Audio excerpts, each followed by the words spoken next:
Hola, soy Alonso Ramírez Cover, investigador del Centro de Investigación y Estudios Políticos de la Universidad de Costa Rica. Desde hace algunas semanas, el país se ha visto sorprendido por una súbita alza de casos de personas enfermas con COVID-19 en los cantones de la zona norte de nuestro país. Algunos de estos casos se han ligado con la de por sí controversial producción agroexportadora que sucede en ese lugar. Para informarnos más de esta situación y las dimensiones sociolaborales que rodean estos sucesos, me acompaña Eva Carazo, investigadora del Centro de Investigación en Cultura y Desarrollo de la Universidad Estatal a Distancia. Quiero empezar preguntándote, Eva, ¿por qué es que la zona norte costarricense ha resultado tan atractiva para la producción agroexportadora y en especial las piñeras? Bueno, creo que la presencia de empresas agroexportadoras en regiones fronterizas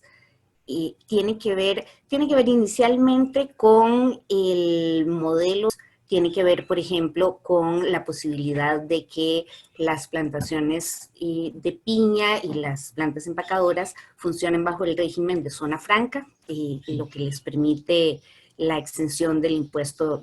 sobre bienes inmuebles, el impuesto territorial, exenciones tributarias también, fueron uno de los sectores favorecidos en las últimas modificaciones de la estructura fiscal en Costa Rica. Entonces, creo que algo de lo que inicialmente habría que tener en cuenta para ver por qué están aquí estas empresas es porque las estamos atrayendo y les estamos dando estas condiciones. Y ahora, pensándolo territorialmente, ¿por qué en zonas fronterizas y en particular, por qué en la zona norte entra a jugar también el factor de la cercanía con Nicaragua y de la disponibilidad de una mano de obra migrante que es tristemente muy fácil contratar en condiciones irregulares, incluso incumpliendo legislación laboral nacional que de pronto en otros contextos podría ser más fácil de exigir y que en este momento se convierte en un incentivo perverso que les ayuda a estas empresas a bajar costos a costa de la estabilidad laboral de las personas trabajadoras. ¿Cuáles son las características del trabajo en las empresas piñeras y cuáles son los riesgos adicionales que la pandemia global implica para esta forma de trabajo? Bueno, el trabajo en las piñeras es un trabajo duro,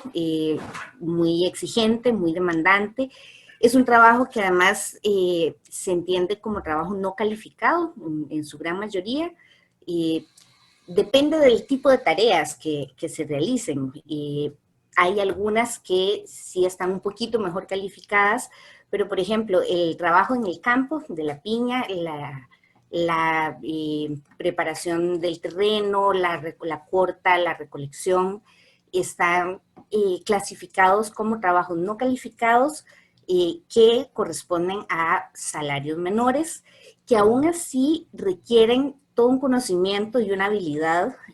para poder realizarse. Parte de lo que estamos haciendo en la UNED es tratando de fundamentar por qué algunas de esas tareas deberían de entenderse como un trabajo calificado y por lo tanto mejorar su clasificación por parte del Ministerio de Trabajo y mejorar el reconocimiento salarial. Sin embargo, como decía, son trabajos no calificados que permiten reducir costos en esa parte del proceso productivo y que requieren, como muchas otras tareas, pues niveles de cercanía entre las personas, que en este caso en particular implica además la exposición a riesgos particulares relacionados, por ejemplo, con el manejo y la exposición a agroquímicos. Esto tiene que ver con que no solamente la persona que se encarga de la aplicación de los agroquímicos tiene contacto con ellos, sino que quienes están en el campo a veces están cerca de las fumigaciones, es posible que tengan contacto directo con el agroquímico que se está aplicando,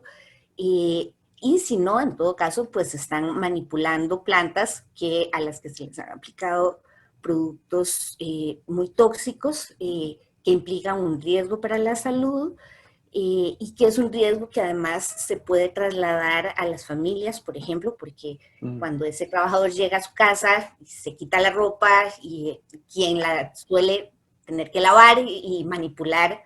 y con los restos de agroquímicos que tuviera, pues es su compañera u otras personas de la familia también. Entonces,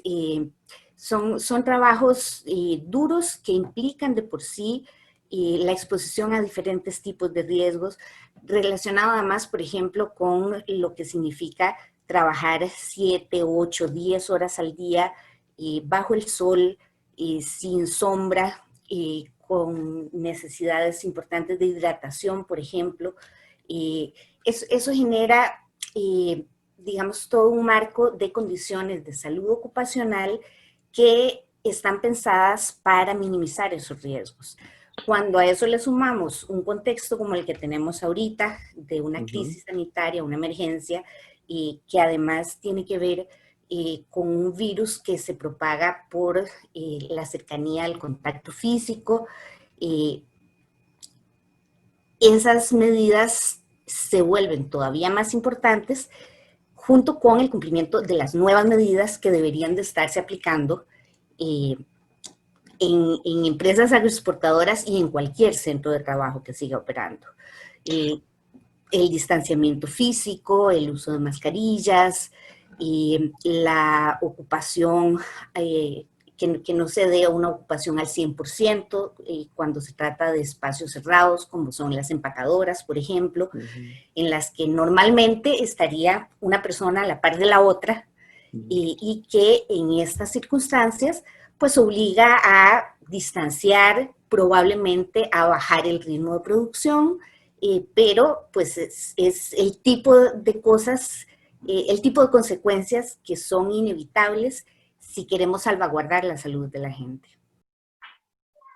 ¿Qué ha pasado con la regulación del trabajo en esta zona? ¿Qué está haciendo o puede hacer el Ministerio de Trabajo y el Ministerio de Salud para atender esta situación? ¿Qué medidas crees vos que deben implementarse en el contexto de una crisis sanitaria como esta? ¿Qué ha pasado con el Estado y esos controles? Yo creo que es una gran pregunta y si algo tiene de positivo este contexto, si algo le buscamos positivo, pienso que sin duda es el que esta discusión se esté poniendo sobre la mesa, porque el Estado tiene un rol fundamental en fiscalizar el cumplimiento de estas medidas extraordinarias en este momento y de las condiciones de trabajo en las empresas del ramo en general, de forma permanente. Y hay algunas que cumplen con esas condiciones, pero hay otras que no lo están haciendo y es necesario que haya una mayor presencia del Estado ahí. Creo que hay varios factores que tienen que ver con que esa fiscalización no se esté realizando plenamente. Tiene que ver, por ejemplo, la misma debilidad del Ministerio de Trabajo. Hemos venido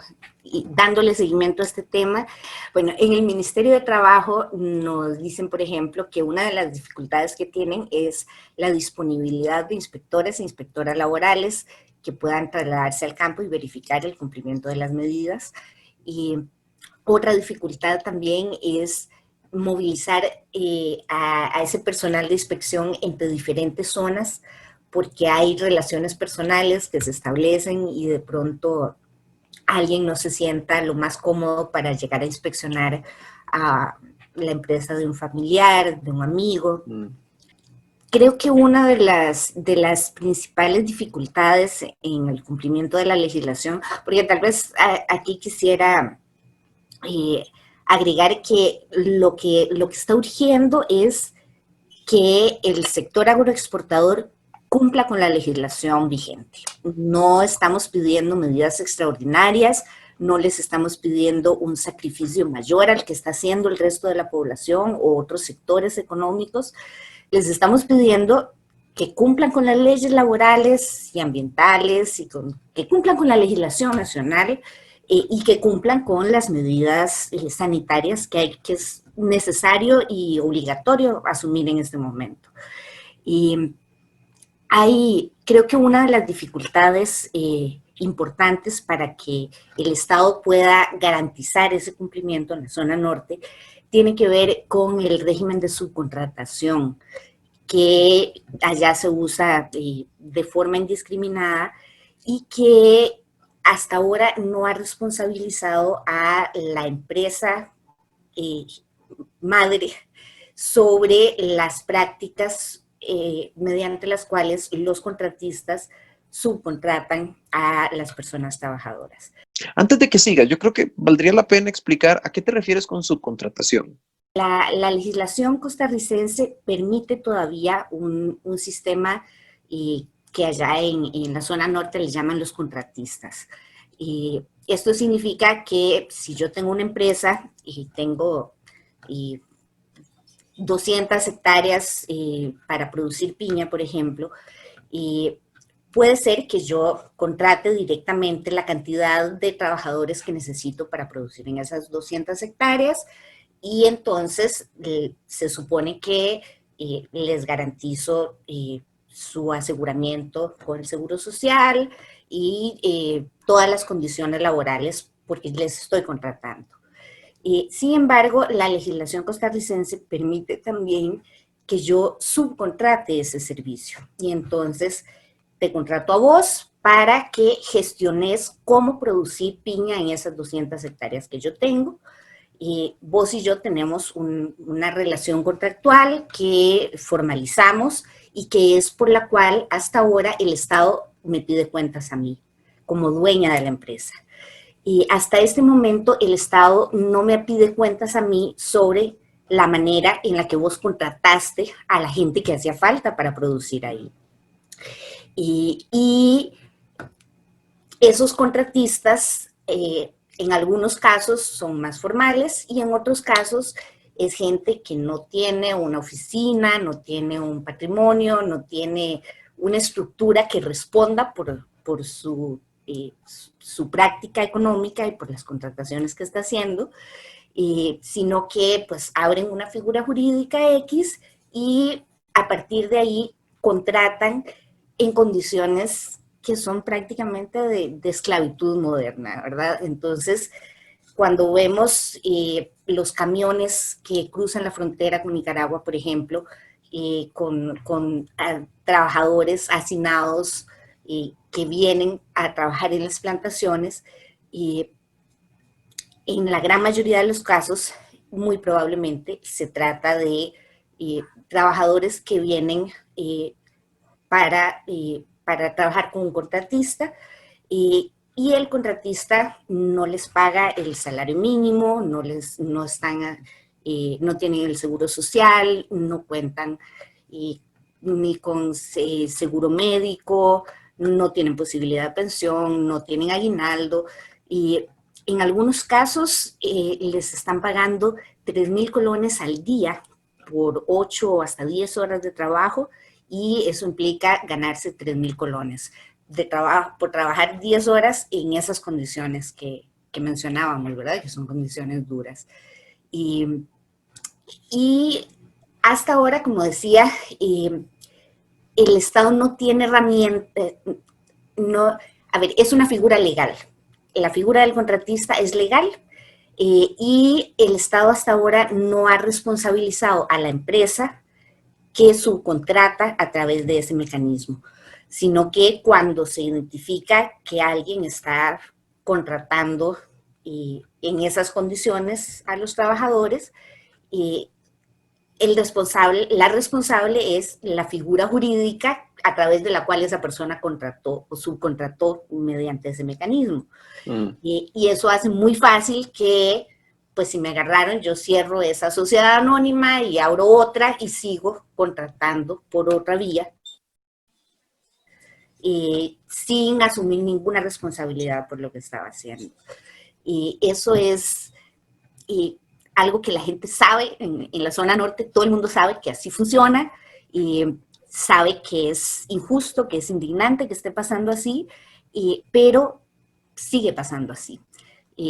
Un mecanismo que pensamos que podría ayudar a resolver esto es que el Estado responsabilice a la empresa por las condiciones en las cuales se realiza la contratación hasta el último eslabón de esa cadena. Porque ciertamente una empresa que está utilizando este mecanismo conoce las condiciones en las que están sus trabajadores y tanto así que las conocen que pues abundan también las historias de que cuando llegan los inspectores del Ministerio de Trabajo o cuando llegan inspectores de empresas certificadoras, por ejemplo, pues los trabajadores que están irregulares los llevan a otras zonas de la finca, los esconden, igual que los agroquímicos ilegales que puedan estar usando. Es decir, es sabido que esto está ocurriendo y pienso que hasta que no se responsabilice a la empresa por la forma en que se está manejando todo el proceso productivo, va a ser muy difícil que este tipo de prácticas se eliminen y se fiscalicen y se sancionen de la manera en que debería hacerse. Bueno, esas son mis preguntas de ahora, Eva. Muchas gracias por tus respuestas. Y esto fue Voces Expertas del Centro de Investigación y Estudios Políticos. Muchas gracias.